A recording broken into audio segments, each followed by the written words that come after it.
આ દાદા ભગવાન એટલે જાણે આશ્ચર્યની પરંપરા. આ કળીકાળમાં આવા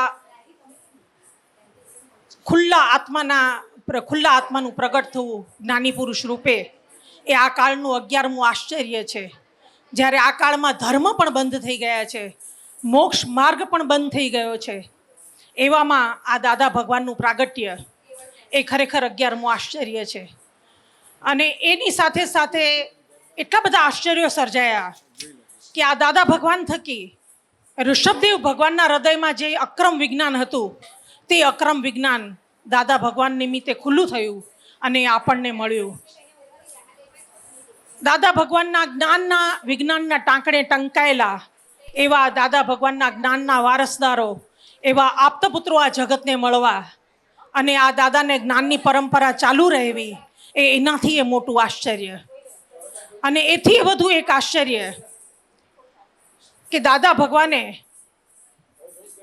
ભગવાનના આખા અક્રમ વિજ્ઞાનને પદ્ય રૂપે વણી લઈને અલગ અલગ રાગ રાગિણીમાં ગાઈને વિશ્વના ખૂણે ખૂણે ઘેર ઘેર પહોંચાડનાર કવિરાજના પદો, એટલે એ નિમિત્તે કવિરાજનું આપણને જગતને મળવું.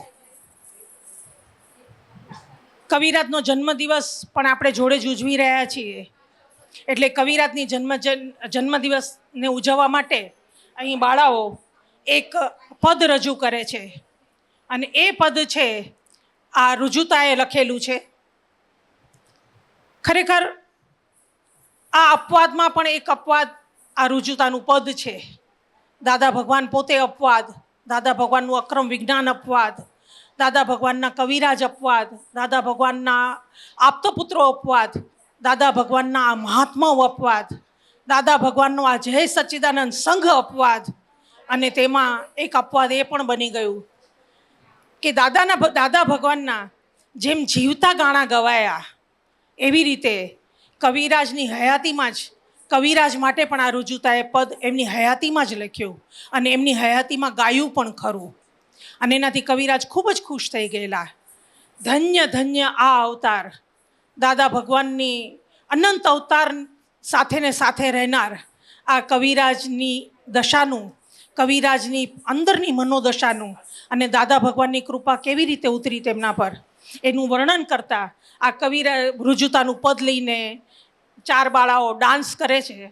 આ ડાન્સ લઈને આવે છે ડૉક્ટર કૃષ્ણા પટેલ, વિધિ ઠક્કર, ભૂમિબેન પટેલ અને ખુશી ઠક્કર. ડાન્સને માણીએ, આપણે નૃત્યને માણીએ. ધન્ય ધન્ય આ અવતાર. ધન્ય ધન્ય આ અવતાર, ધન્ય ધન્ય આ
ધન્ય આ અવતાર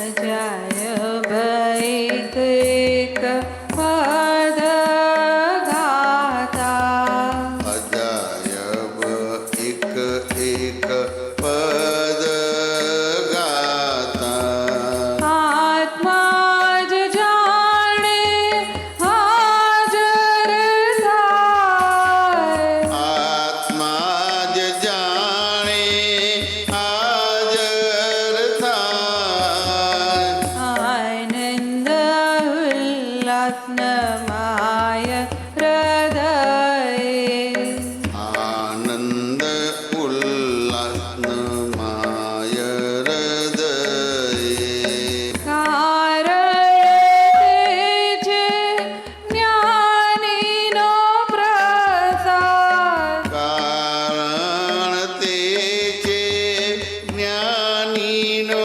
પ્રસાદ ધન્ય ધન્ય અવતાર ધન્ય ધન્ય આ અવતાર શુક્લ ધ્યાનમાં બેસીને લખે શુક્લ ધ્યાનમાં બેસીને લખે નૈમિતિક એક એક શબ્દ નીકળે નૈમિતિક એક એક શબ્દ નીકળે કાળી સત્ય જગ કલ્યાણાર્થે કાળી સત્ય જગ કલ્યાણ અર્થે વિક્રમ ઉદયમાન અહો અક્રમે વિક્રમ ઉદયમાન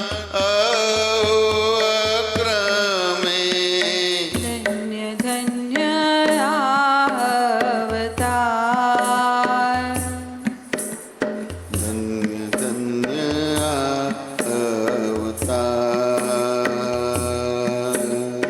ભવિષ્ય પાંખતા નિર્દોષ કથનો ભવિષ્ય પાંખતા નિર્દોષ કથનો તે પકરેલું ગજબનું કલે ટેપ કરેલું ગજબનું કલે અર્થ અનર્થ કરવામાં ચેતો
જે દાદાની ઓળખ જગની ગાઈ ગાઈને દેતા જાય ગાઈ ગાઈને દેતા જાય નહિતર દેહ ધારી પરમાત્મા નહીતર દેય ધારી પરમાત્મા કળયુગી જીવોને સિદ્ધ ઓળખાય કળયુગી જીવોને સિદ્ધ ઓળખાય ધન્ય ધન્ય અવતાર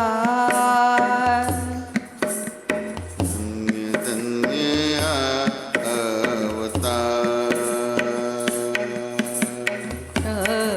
અભિનવનીતના પદો જે ગાશે કવિ નવનીતના પદો જે ગાશે ચિત્ત વૃત્તિ નિર્મળ થાશે ચિત્ત વૃત્તિ નિર્મળ થાશે મન પરોવાયેલું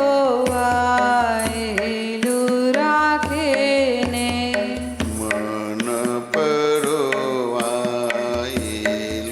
રાખેને ઉઘાડી આંખે સમાધિ દેનાર ઉઘાડી આંખે સમાધિ દેનાર ધન્ય ધન્ય અવતાર ધન્ય અવતાર 23 તીર્થં કરોની સભામાં 23 તીર્થં કરોની સભામાં દાદાશ્રીના સાથીદાર દાદાશ્રીના સાથીદાર યુગો યુગો સુધી યાદ રહેશે યુગો યુગો સુધી યાદ રહેશે કોણ હતા કવિરાજ કોણ હતા કવિરાજ ધન્ય ધન્ય અવતાર ધન્ય ધન્ય અવતાર ધન્ય ધન્ય અવતાર ધન્ય ધન્ય અવતાર ધન્ય ધન્ય અવતાર ધન્ય ધન્ય અવતાર ધન્ય ધન્ય અવતાર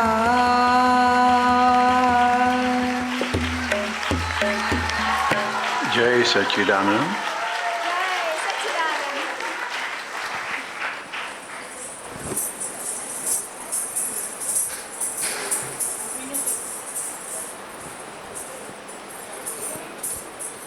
બહુ સરસ સુંદર પદની રચના રુજુતા. ખૂબ ખૂબ ધન્યવાદ આટલા સુંદર પદની રચના માટે. અને બહુ સરસ નૃત્ય કર્યું. એમાં ખાસ કરીને આ કૃષ્ણાબેન પટેલે, ડૉક્ટર કૃષ્ણા પટેલે આ ડાન્સ તૈયાર કરાયો છે બધી બાળાઓને.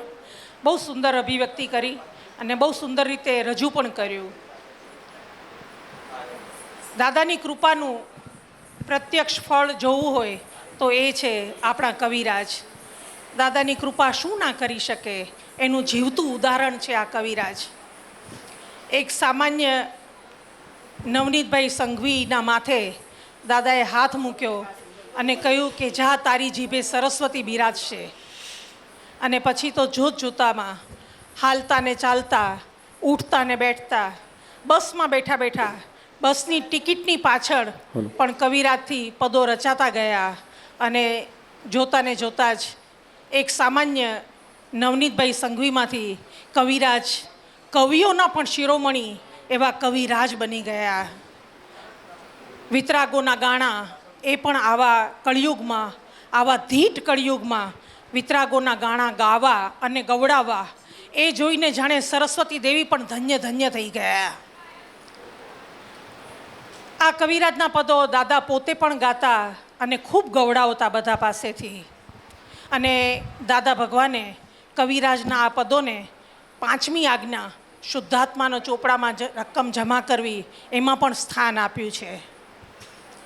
ઇતિહાસ એ વાતનો સાક્ષી છે કે ક્યારેય કોઈ પણ ભગવાન કે તીર્થંકરોના એમની હયાતીમાં એમના જીવતા ગાણા ગવાયા નથી. એમના ગયા પછી એ ઓળખાયા છે, એમના ગયા પછી એ પૂજાયા છે. જ્યારે અપવાદોની આશ્ચર્યોની અપવાદોની પરંપરામાં આ એક મોટું આશ્ચર્ય એ પણ છે કે દાદા ભગવાન જીવતા ઓળખાયા, જીવતા ગવાયા અને કવિરાજના પદો દ્વારા ઘેર ઘેર જીવતા ગાણા ગવાયા પણ ખરા. અને એ જ સાથે કવિરાજ પણ જીવતા જ ગવાયા, એ પણ એમની પાછળ એક મોટું આશ્ચર્ય બની ગયું.